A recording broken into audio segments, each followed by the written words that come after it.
आवारा कुत्तों के मामले में सुप्रीम कोर्ट ने अपना फैसला सुरक्षित रख लिया है। आवारा कुत्तों पर सुप्रीम कोर्ट ने फैसला सुरक्षित रखा है और सुप्रीम कोर्ट ये तय करेगा कि कुत्तों को लेकर 11 अगस्त के आदेश पर अंतरिम रोक लगाई जाए या फिर नहीं। एक बड़ी बेंच इस मामले को यहां पर सुप्रीम कोर्ट में आज सुन रही थी। इस पर सुनवाई यहां पर हुई थी।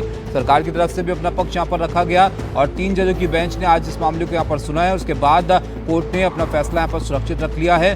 11 अगस्त को जो कोर्ट की तरफ से आदेश इस मामले में दिया गया था शेल्टर्स में रखने का, जो स्ट्रे डॉग्स हैं उनको, अब इस पर क्या फैसला सुप्रीम कोर्ट का आता है ये यहाँ पर देखना होगा। इस पर सुनवाई के बाद कोर्ट ने अपना फैसला सुरक्षित रखा है।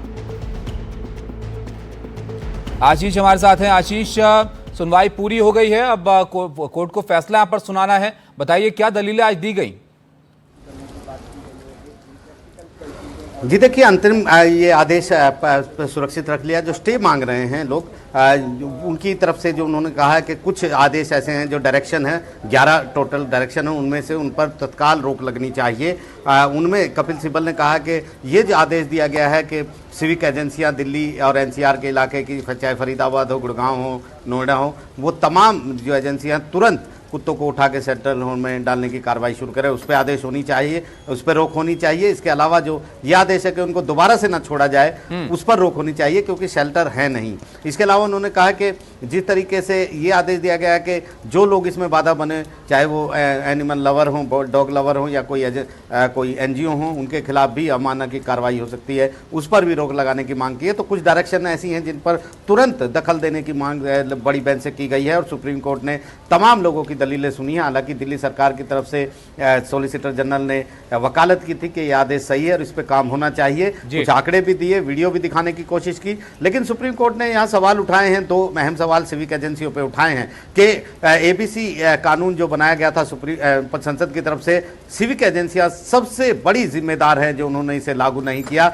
और उसी की वजह से आज ये हालात हैं कि एक तरफ जो है लोग सफर कर रहे हैं कुत्तों की वजह से और दूसरी तरफ जो हैं जो डॉग लवर हैं वो भी इस मुद्दे पर सफर कर रहे हैं। तो सिविक एजेंसियों पर बड़े सवाल सुप्रीम कोर्ट ने उठाए हैं कि ये हालात इसलिए ऐसे बने हैं क्योंकि एजेंसियों ने अपना काम नहीं किया। वो सही तरीके से अगर वो इंप्लीमेंट करते, शेल्टर होम बनाते, तमाम जो चीजें थी वो करते, तो इस तरह के हालात ना होते। सुप्रीम कोर्ट ने यह भी सवाल उठाया कि जब आदेश कल रात को जारी हुआ है तो एजेंसियां कैसे अपने आप कुत्तों को उठा रही हैं, ये भी सवाल किया है। ये भी सवाल किया है कि इस मामले में किसी की सुनवाई नहीं हुई थी, सीधे आदेश जारी हुआ था। तो निश्चित तौर पर अब ये जल्द ही ये अंतरिम आदेश आने की उम्मीद है और सुप्रीम कोर्ट ने इशारा किया है कि कुछ डायरेक्शन पर 11 अगस्त के जो 2 जजेस की बेंच का था उस पर वो अंतरिम रोक लगा सकता है। जी बिल्कुल, तो अब फैसले का इंतजार यहां पर रहेगा। सुनवाई पूरी हुई है सुप्रीम कोर्ट में तमाम पक्षों को सुनने के बाद। शुक्रिया आशीष आपका सब जानकारी के लिए। तो महत्वपूर्ण खबर है, इस पर नजर हमारी बने रहेगी।